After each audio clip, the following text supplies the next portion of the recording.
मित्रों नमस्कार। जैसे ही कि मेरी बात हुई थी कि मैं लगातार पिछले 5 वर्षों के सेक्शन डी के क्वेश्चन आंसर्स जो है मैं आपको भेजूंगा, तो उसी कड़ी में ये पार्ट 2 है। आइए शुरू करते हैं। पहला प्रश्न है, what tempted French to stay away from school.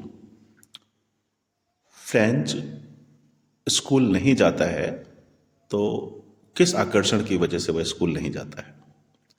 तो इसका उत्तर है, following things tempted friends to stay away from school. ये नीचे दी गई चीज़ें जो है वो उसके प्रलोभन की वजह होता है, जिसकी वजह से वो स्कूल नहीं जाता है या स्कूल जाने से रुकता है, बचता है वो। पहला है वार्म एंड ब्राइट डे। उस दिन मौसम बहुत गर्म और सुहाना था। चिरपिंग ऑफ द बर्ड्स, उसको पेड़ पे बैठे पक्षियों की चहचहाहट अच्छी लग रही थी। ड्रिलिंग ऑफ द प्रसियन सोल्जर्स, और जो प्रसिया के जो सैनिक थे वो मिलिट्री एक्सरसाइज कर रहे थे। तो ये 3 बातें थी जिसकी वजह से फ्रेंच उस दिन स्कूल नहीं जाना चाहता था। अगला प्रश्न है, what makes the city of Firozabad famous. Firozabad जो शहर है वो किस बात के लिए प्रसिद्ध है? तो इसका आंसर है, the city of Firozabad is famous for its bangles. जो फिरोजाबाद शहर है वो अपनी चूड़ियों के लिए प्रसिद्ध है। Every other family in Firozabad is engaged in making bangles. It is the centre of India's glass blowing industry. Firozabad में हर दूसरा परिवार जो है चूड़ियाँ बनाने का काम करता है, और फिरोजाबाद जो है भारत की जो ग्लास या जो कांच पिघलाने की जो इंडस्ट्री होती है वो ये मुख्य केंद्र है फिरोजाबाद। अगला प्रश्न है, प्रश्न क्रमांक 3, what is the miss adventure that William Douglas speaks about. वो मिस एडवेंचर, वो दुर्घटना क्या है जिसके बारे में विलियम डगलस बात करते हैं? तो इसका आंसर है, William Douglas speaks about the miss adventure which had happened. वो दुर्घटना जो उनके साथ हुई थी उसके बारे में विलियम डगलस बात करते हैं। When he was 10 or 11 years old and he decided to swim in YMCA pool, one day he went to the pool and an 18 years old person tossed him to the deep end and he felt that he would die. At last somebody rescued him. जब वो 10 या 11 साल के थे उन्होंने तय किया कि YMCA पूल में वो स्विमिंग सीखने जाएंगे। एक दिन की बात है, जब वो पूल पे गए तो एक 18 साल का लड़का उनको उठा करके जो है पूल में सीधे फेंक देता है। टॉस्ट मतलब होता है फेंक देना, उछाल देना। और जब भी वो पूल में नीचे गए तो उनको ऐसा लगा कि तैरना तो आता नहीं था उनको अच्छे से, तो उनको ऐसा लगा कि वो डूब जाएंगे। हालांकि बाद में वो बचा लिए गए। आप ये विशेष ध्यान रखिएगा, जिस पार्ट को मैंने येलो किया है, पीले कलर में किया है, उसी को आप लिख देंगे तो वो आपका उत्तर माना जाएगा। प्रश्न क्रमांक 4 है, why was the crofter so talkative and friendly with the peddler. जो क्रॉफ्टर था वो पेडलर के साथ इतना बातचीत क्यों कर रहा था, इतना दोस्ताना व्यवहार क्यों कर रहा था? तो इसका वैसे तो उत्तर alone without wife and children, वो अकेला था बिना पत्नी और बच्चों के, तो इस वजह से वो अकेला महसूस करता था और उसको कोई बात करने के लिए चाहिए था। इस वजह से वो बातूनी और फ्रेंडली था पेडलर के साथ। लेकिन अगर आप और ज़्यादा लिखना चाहते हैं और अच्छे नंबर पाना चाहते हैं तो आप इसको इस तरीके से करेंगे। The crofter was so talkative and friendly with the peddler because he was an old man living in a little grey cottage by the road side. Crofter जो है वो टॉकेटिव, बातूनी और फ्रेंडली, दोस्ताना व्यवहार कर रहा था पेडलर से, क्योंकि वो एक बूढ़ा व्यक्ति था और सड़क के किनारे उसका कॉटेज था। Alone without wife and children, अकेला था, न तो उसकी पत्नी थी न उसके बच्चे थे। Finally he was happy to get someone to talk to in his loneliness. आखिर में उसको कोई एक ऐसा व्यक्ति मिला जिससे वो अपना अकेलापन दूर कर सकता था, उससे बातें कर सकता था। Question number 5, what did the British landlords want the peasants to pay as rent. जो अंग्रेज लैंडलॉर्ड थे, भूस्वामी थे, वो किसानों से किराए के रूप में क्या मांगते थे, क्या चाहते थे? तो आंसर है, the peasants used to pay the entire indigo harvest to the British landlords as rents. पहले जो किसान हुआ करते थे वो पूरा का पूरा जो नील की खेती होती थी तो उसकी उपज को जो है अंग्रेज भूमि जमींदारों को दे दिया करते थे। Now they wanted the sharecroppers to pay the compensation. अब वो चाहते थे कि शेयर क्रॉपर्स जो है उनको कंपनसेशन दे, क्योंकि नील जो है अब उनकी मार्केट में बिक नहीं रही थी, तो वो किसानों को ही बोलते थे उसको बेचो और उसको पैसे दो। As they release them from the 15% arrangement. अब 15% का अरेंजमेंट भी उन्होंने बंद कर दिया था और उन्होंने किसानों को बोला कि आप जो है कंपनसेशन दो। कंपनसेशन मतलब होता है क्षतिपूर्ति। अगला प्रश्न है, what does the writer mean by the fiery misery of those subjected to makeup. लेखक का फियरी मिजरी मतलब होता है डरावनी मुसीबत से क्या आशय है जो मेकअप करवाने के लिए जाते थे। Answer, the writer means the misery caused by the incandescent lights that poured out intense heat.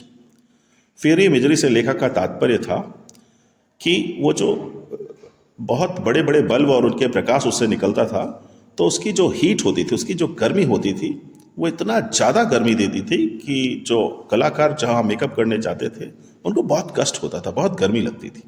तो यही उनके लिए फेरी मिजरी होती थी। उसी के आगे मैं पढ़ता हूँ, हालांकि आंसर जितना येलो किया है वही है। The makeup room of the Gemini studio had bright bulbs in the room full of large mirrors that reflected the glowing light.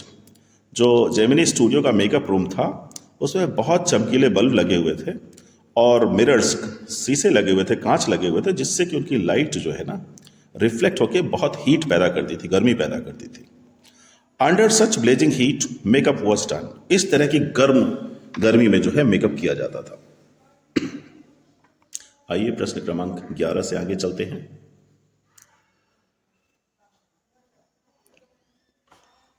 What were the poet's feelings at the airport? How did she hide them? जो कवयित्री हैं कमला दास, उनकी भावनाएं airport पे क्या थी और वो उनको कैसे छिपाती है। तो आंसर है, while driving to the port, she saw her old mother. जब भी वो एयरपोर्ट की तरफ वो ड्राइव करके जा रही थी, अपनी माँ को उन्होंने अपने बगल में देखा। The mother was looking quite weak. माँ जो है बहुत कमजोर लग रही थी, बिल्कुल कमजोर लग रही थी। The poet felt the fear of her mother's imminent death. और कवयित्री महसूस करती है कि उनकी माँ जो है इतनी बूढ़ी हो चुकी थी कि वो कभी भी खत्म हो सकती थी। She hid her feelings with a fake smile on her face. उन्होंने अपनी भावनाओं को छिपाया एक नकली मुस्कान अपने चेहरे पर ला करके। अगला है, What is an exotic movement according to the poet? कवयित्री के अनुसार जो है, कवि के अनुसार, पाब्लो नेरुदा की ये एक्सोटिक मूवमेंट, ये फ्रेज है Pablo Neruda keeping quiet poem से है। What is an exotic movement according to the poet? कवि के अनुसार एक्सोटिक मूवमेंट, एक्सोटिक मतलब होता है अनयूजुअल, असामान्य पल क्या होते हैं। तो इसका आंसर है, according to the poet, the movement which gives us something strange feeling and we shall come out of all our greed, selfishness, cruelty is an exotic movement.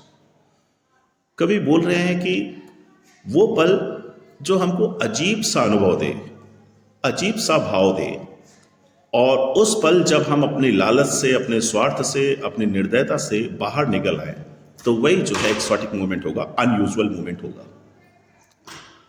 What was, प्रश्न क्रमांक 3 है, What was the plea of the folk who had put up the roadside stand? जो folk थी, जो ग्रामीण जनता होती है जिन्होंने रोड साइड स्टैंड लगाया था, तो उनका क्या रिक्वेस्ट होता है, क्या निवेदन होता है। प्ली मतलब होता है निवेदन या तर्क। तो इसका आंसर है, the rural folks pleaded pathetically for some customers to stop by and buy some of their goods. जो ग्रामीण जनता होती है वो निवेदन करती है बहुत मासूमियत से, बहुत दयनीय स्थिति में होकर के, कि कस्टमर्स जो सड़क से गुजर रहे हैं, रोड साइड से गुजर रहे हैं, वो रुके, स्टॉप मतलब होता है रुके, और कुछ चीज़ें उनके पास से खरीदे, कुछ सामान उनसे खरीदे। टू बाई मतलब होता है खरीदना, कुछ सामान उनसे खरीदे। आइए अगले प्रश्न में चलते हैं। प्रश्न क्रमांक 4, प्रश्न क्रमांक 4 में है, how are the tigers different from the creator in the poem on Jennifer's tigers. जो कविता ऑन जेनिफर्स टाइगर्स जिसको एंड्रिन रिच ने लिखा है, उसमें टाइगर्स जो है वो क्रिएटर जिसको जिसने टाइगर्स को बनाया उससे अलग कैसे हैं आंट जेनिफर के टाइगर्स में? तो आंसर है the tigers are different from their creator because they have sense of their power and strength while their creator is quite and opposite. जो टाइगर्स जो लेखिका एंड्रिन रिच उस पैनल में बना रही हैं वो जो है अपने अनुभूति में, अपने स्ट्रेंथ में और ताकत में बिल्कुल जो क्रिएटर है, लेखिका है, उनकी अपोजिट हैं। लेखिका जो है एकदम कमजोर है, डरी हुई है, जबकि टाइगर जो है वो ताकतवर है और बहुत मजबूत है और बहुत फुर्तीला है। अगला क्वेश्चन नंबर 12 में आइएगा। क्वेश्चन नंबर 12 का पहला पढ़ रहा हूं मैं। Why did Charlie run away from the third level? Charlie third level से भाग क्यों जाता है? रन अवे मतलब होता है भाग जाना। Charlie wanted to buy 2 tickets for Galesburg to go there with his wife. Charlie जो है 2 टिकट खरीदना चाहता था गेल्सबर्ग के लिए, जहां वो अपनी वाइफ के साथ जाना चाहता था। When he took out the money, फिर से पढ़ रहा हूं। Charlie wanted to buy 2 tickets for Galesburg to go there with his wife. Charlie Galesburg के लिए 2 टिकट खरीदना चाहता था, जहां वो अपनी वाइफ के साथ जाना चाहता था। When he took out the money, the man at the ticket window did not recognize his currency. जब भी वो टिकट के पैसे देने के लिए पर्स बाहर निकालता है, पैसे बाहर निकालता है, तो जो आदमी था वो जिस पैसे को दे रहा था, जिस करेंसी को दे रहा था, वो उसको पहचान नहीं पा रहा था, मतलब उसको नकली मुद्रा लग रही थी। He threatened to send Charlie to jail. उसने चार्ली को धमकी दिया कि मैं तेरे को जेल भिजवा दूंगा। Thus Charlie returned from the third level to arrange old currency and buy the tickets. इस प्रकार चार्ली जो है वो थर्ड लेवल से भागता है, जिससे कि वो पुरानी करेंसी, पुरानी मुद्राएं जो है, रुपए जो है वो बैंक से निकाल सके और टिकट खरीद सके। Question number 2, what are phytoplanktons, what is their importance? Phytoplanktons क्या है और उनका महत्व क्या है? तो इसका आंसर है The microscopic phytoplanktons are tall grasses of the sea. They nourish the entire southern ocean's food chain. जो सूक्ष्म आकार के फाइटोप्लैंक्टन्स होते हैं वो समुद्र में नीचे जो बड़ी बड़ी घास होती है उनको फाइटोप्लैंक्टन्स कहते हैं, और वो जो समुद्र में जीव जंतु होते हैं उनके लिए भोजन का काम करते हैं, फूड का काम करते हैं। They use the sun's energy to assimilate carbon, supplying oxygen. वो जो है सूर्य की उष्मा का इस्तेमाल करते हैं और ऑक्सीजन सप्लाई करते हैं। They synthesize organic compounds and cause photosynthesis. वो जो है ऑर्गेनिक कंपाउंड्स को सिंथेसाइज करते हैं, एकीकृत करते हैं, और फोटोसिंथेसिस की प्रक्रिया, प्रकाश संश्लेषण कहते हैं उसको, प्रकाश संश्लेषण की प्रक्रिया करते हैं। अगला प्रश्न क्रमांक 3 है इसी 12वें में। What will doctor Sadao and his wife do with the man? Doctor Sadao and उनकी वाइफ जो है उस आदमी के साथ, उस आदमी मतलब वो दुश्मन सैनिक, जो अमेरिकन सैनिक था, उसके साथ क्या करते हैं? Doctor Sadao and Hana agree to go and operate on him. Doctor Sadao और हना जो है सहमत होते हैं कि वो जो है उसको ऑपरेट करेंगे, उसकी बुलेट, जो गोली उसको लगी है, उसको निकालेंगे। They both have saved the enemy soldiers life. उन्होंने दोनों ने मिलकर जो है वो दुश्मन सैनिक की जान बचाई। एंड हना, और हना ने जो है, and Hana cleaned and fed him with her own hands. और हना ने जो है उसके घाव को साफ किया और अपने हाथों से उसको खाना खिलाया। They did their best to help the injured American soldier. उन्होंने अपना बेहतरीन किया अमेरिकन सोल्जर की जान बचाने के लिए। अब आइए क्वेश्चन नंबर 13 में चलते हैं। क्वेश्चन नंबर 13 है, इसमें पहला जो प्रश्न है,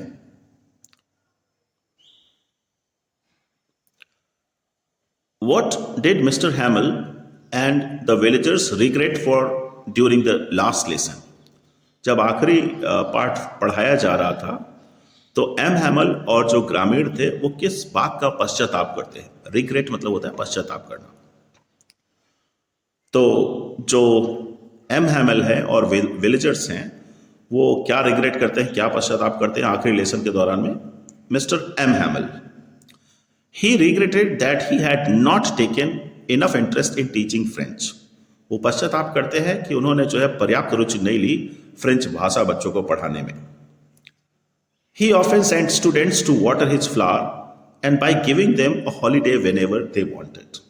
वो अक्सर बच्चों को जो है अपने पौधों को, अपने फूलों को पानी देने के लिए भेज देते थे और जो है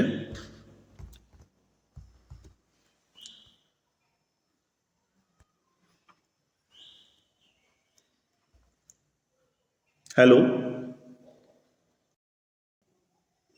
वो अक्सर बच्चों को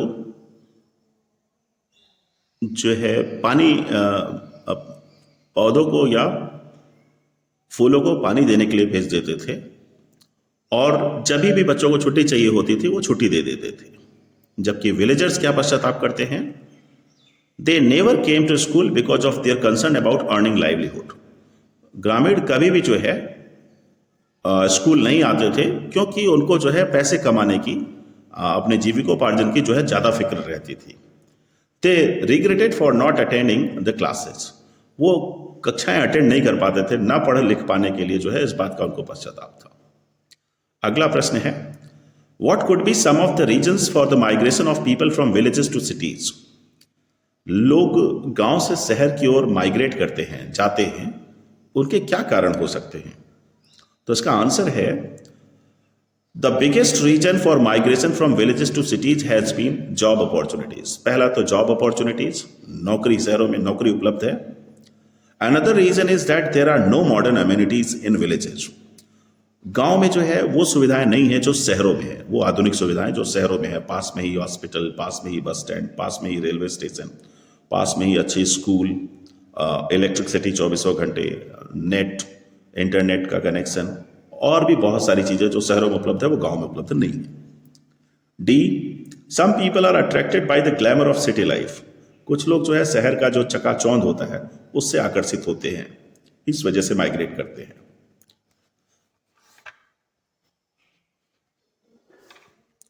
आइए अगले प्रश्न की ओर चलते हैं। इसी में प्रश्न तीसरा है, how did the instructor build a swimmer out of Douglas. जो इंस्ट्रक्टर था उसने डगलस को बेहतरीन स्विमर कैसे बनाया? तो उसका आंसर है, the instructor put a belt with a rope with Douglas, he went to a pool and practice 5 days a week, an hour each day। Instructor ने डगलस के कमर के तरफ जो है, कमर में एक बेल्ट बांध दिया, फिर वह पूल में जाता है और 5 दिन जो है रोज 1-1 घंटे वो अभ्यास करता है स्विमिंग का रस्सी के माध्यम से। This rope went through a pulley. इस रोप में जो है एक पुली बांधी गई थी। The instructor held on to the other end of the rope, और उसी पुली को जो है दूसरी तरफ से इंस्ट्रक्टर ने पकड़ के रखा था। Each time the instructor relaxed his hold on the rope and Douglas went under water. हर बारी जो है इंस्ट्रक्टर जो है उस रस्सी को थोड़ा सा ढीला करता था, डगलस पानी के अंदर जाता था। Some of the old terror return and froze his legs. जो पुराना उसका पानी का भय था वो उसको वापस याद आ जाता था और उसके पैर जो है जम जाते थे, मतलब मूव नहीं करते थे उसके पैर। It took him 3 months to get over his fear. उसको 3 महीने लगे पानी के भय से दूर होने में। Then the instructor train him to breathe while swimming, he train him to move his legs. फिर इंस्ट्रक्टर ने उसको जो है पानी के अंदर और बाहर सांस कैसे लेते हैं और कैसे पानी में अपने पैरों को चलाते हैं ये सिखाया। Thus the instructor built a swimmer out of Douglas। इस प्रकार इंस्ट्रक्टर ने डगलस को एक अच्छा तैराक बनाया, स्विमर बनाया। आइए क्वेश्चन नंबर 14 में चलते हैं।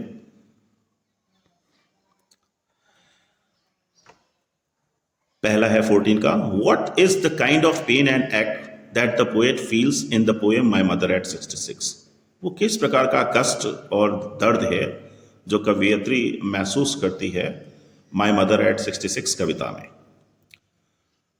Answer, the emotional pain and act that the poet feels is due to the realisation that her mother has gone old and has become frail and pale like a corpse. जो कवियत्री कमला दास है वो महसूस करती हैं इस बात को, है ना, कि उनकी माँ जो है बूढ़ी हो चुकी हैं और बहुत कमजोर और मुरझा गई हैं। ऐसा लग रहा है कि वो लाश हो गई हैं, जीती जागती लाश हो गई हैं, उम्र भी उनकी हो गई है। कॉप्स मतलब लाश होता है। Why is grandeur associated with the mighty dead? अगला प्रश्न है, why is grandeur associated with the mighty dead? जो ग्रैंडियर है, भव्यता की तुलना माइटी डेड, किसी शक्तिशाली की मौत से क्यों की गई है? तो इसका आंसर है, the legends and stories of martyrs continue to inspire us. जो लीजेंड्स, जो पौराणिक कैरेक्टर होते हैं, जो पौराणिक चरित्र होते हैं, जैसे आपने देखा होगा कि बाहुबली मूवी अगर आपने देखी हो, तो बाहुबली में जब बाहुबली की मौत होती है तो एक लीजेंड की मौत हो रही है, माने एक ऐसे कैरेक्टर की मौत हो रही है कि वो हम सभी को प्रभावित करती है, इंस्पायर करती है। तो legends and stories of martyrs continue to inspire us. जो माइटी डेड होते हैं, जो लीजेंड्स होते हैं, उनकी जो कहानी होती है, जो जीवन गाथा होती है उनकी, वो हमको प्रेरित करती है। These give us pleasure and divine influence. ये हमको प्लेजर और डिवाइन इन्फ्लुएंस माने दैवीय आभा से प्रभावित करते हैं। Like an eternal fountain that is bestowed to us from heaven. जैसे कि एक झरना, एक फव्वारा जो हमको आसमान से जो है ऐसा लगता है कि अमृत की बूंदें गिर रही है, महसूस कराता है। प्रश्न क्रमांक 15, answer any one of the following questions in about 75 words. 15 का पहला देखते हैं। The modern world is full of insecurity, fear, war, worry and stress. What are the ways in which we attempt to overcome them? जो आधुनिक दुनिया है, वर्तमान जो दुनिया है, उसमें असुरक्षा है, भय है, युद्ध है, चिंता है और तनाव है। वो क्या रास्ते हैं जिससे हम प्रयास करें कि इनसे बाहर निकल सकें? तो इसमें जो रास्ते हैं, वेज जो सजेस्ट किए गए हैं, वो पहला है through participating in some practical and helpful practices. कुछ हम जो काम व्यवहारिक हमारे सामने हैं उसमें अगर हम पार्टिसिपेट करेंगे, अगर हम उनका अभ्यास करेंगे, तो वी कैन कंकर द एंजाइटीज एंड इनसिक्योरिटीज। तो हम अपनी चिंताओं से और असुरक्षा भाव से बाहर आ सकते हैं। दूसरा, developing interest, spending time with family and friends help us lead a happy safe life. जब हमारी रुचि जो है अपने परिवार और दोस्तों के साथ समय बिताने में होगी, और तभी हम जो है एक अच्छा खुशनुमा जीवन और सुरक्षित जीवन जी सकते हैं। Third, reading good books inspire अस। अगर हम अच्छी पुस्तकें पढ़ेंगे तो वो भी हमको प्रेरित करेंगी। ज्वाइनिंग स्पोर्ट और जिम लेसन्स। चौथा, ज्वाइनिंग स्पोर्ट और जिम लेसन्स। यदि हम स्पोर्ट्स करेंगे, स्पोर्ट्स खेलेंगे या जिम एक्सरसाइज करेंगे तो भी हमारे अंदर जो एंडोर्फिन्स होते हैं वो रिलीज होते हैं और हमको खुश रखते हैं। Number 5, last one, each easy hobbies such as listening to music, playing with pets, etc. help us to get rid of worries. जो हॉबी होती है हमारी, जैसे कि म्यूजिक सुनना, जैसे कि अपने पेट्स, जो डॉगी है ना, जो पालतू जानवर होते हैं, उनके साथ समय बिताना, ये भी हमको मदद करते हैं कि हम चिंताओं से मुक्त रह सके अपने आप को। इसी क्वेश्चन नंबर 15 का जो दूसरा प्रश्न है और आखिर प्रश्न है इस वीडियो का, इसको पढ़ते हैं। What is the author's indirect comment on subjecting innocent animals to the willfulness of human beings? ये जो द टाइगर किंग है, ये उस लेसन का डिस्क्रिप्टिव क्वेश्चन है। तो इसका आंसर कैसे लिखते हैं, आइए देखते हैं। इसमें जो प्रश्न है वो पूछ रहा है कि लेखक का जो है एक अप्रत्यक्ष रूप से टिप्पणी है कि जो मासूम जानवर होते हैं उनको जो है हम अपनी, है ना, इच्छाओं के लिए, अपनी सनक के लिए जो है उनको मार देते हैं। तो ये इसके माध्यम से लेखक क्या समझाना चाहता है, तो आइए देखते हैं answer. For centuries innocent animals have been subjected to the wilfulness of human beings. सदियों से जो है एनिमल्स का जो है ना, जो हम इंसान हैं, हम मानव जाति है, वो बहुत दुरुपयोग करते रहते हैं, अपने इच्छाओं के लिए उनको मारते रहते हैं, उनको प्रताड़ित करते रहते हैं। Man has been killing animals for sport, meat और ऑर्गन्स ऑफ बॉडी। इंसान जो है जानवरों का शिकार या तो स्पोर्ट्स के लिए करता है, शौक में शिकार के लिए चल दिए, या तो मीट के लिए, उसके मांस के लिए करता है, या उनके बॉडी के ऑर्गन्स को निकालने के लिए करता है, जैसे हाथी दांत वगैरह निकालते हैं लोग। Man advances strange logic to defend even his unlawful and cruel acts. जो इंसान है वो अपने इन गलतियों को करने के लिए, है ना, गैर कानूनी गतिविधियों को करने के लिए जो है वो बहुत सारे जो है तरीके खोज निकालता है उसको डिफेंड करने के, उससे बचने के। The Maharaja quotes an old saying, Maharaja जो प्रतिबंधपुरम के महाराजा हैं वो कहते हैं, you may kill even a cow in self defence, आप एक गाय को भी अपनी रक्षा में, अपनी रक्षा के लिए, अपने आप को बचाने के लिए मार सकते हो। It reveals not only the carelessness of human beings towards wild life but their disregard for maintaining ecological balance. ये न केवल आदमी की निर्दयता दिखाता है जंगली जीवों के प्रति, बल्कि जो है वो पृथ्वी पे जो इकोलॉजिकल बैलेंस है, जो पारिस्थितिक तंत्र है, उसको भी बिगाड़ने में वो योगदान देता है अपना। The extension of tiger species in Pratibandhapuram state and the state ruled by the Maharaja's father-in-law illustrates the result of man's cruelty towards wild animals। जो प्रतिबंधपुरम में टाइगर्स की जो आबादी खत्म हो गई थी और जो महाराजा के ससुराल में, फादर इन लॉज मतलब होता है ससुराल में भी जो टाइगर खत्म हो गए थे, इससे पता चलता है कि आदमी कितना निर्दयी है जानवरों के प्रति। An old tiger has to be brought from the People's Park in Madras to satisfy the king's whims to kill 100 tigers. एक बूढ़े टाइगर को जो है मद्रास के पार्क से लाया गया सिर्फ इस बात के लिए कि किंग को, राजा को सनक थी कि उसको जो है 100 टाइगर मारने थे, माने 100 टाइगर कुल मारने थे, जिसमें 99 मार चुका था, एक नहीं मार पाया था। तो इससे समझ में आता है कि लोग अपनी सनक को पूरा करने के लिए जानवरों के प्रति कितना निर्दयता से पेश आते थे। तो ये मेरा पार्ट 2 का वीडियो था। उम्मीद है आपको समझ में आएगा और पसंद आएगा और आप इसको कई बार देखेंगे, जिससे कि आप परीक्षा में अच्छे उत्तर लिख सकें। धन्यवाद।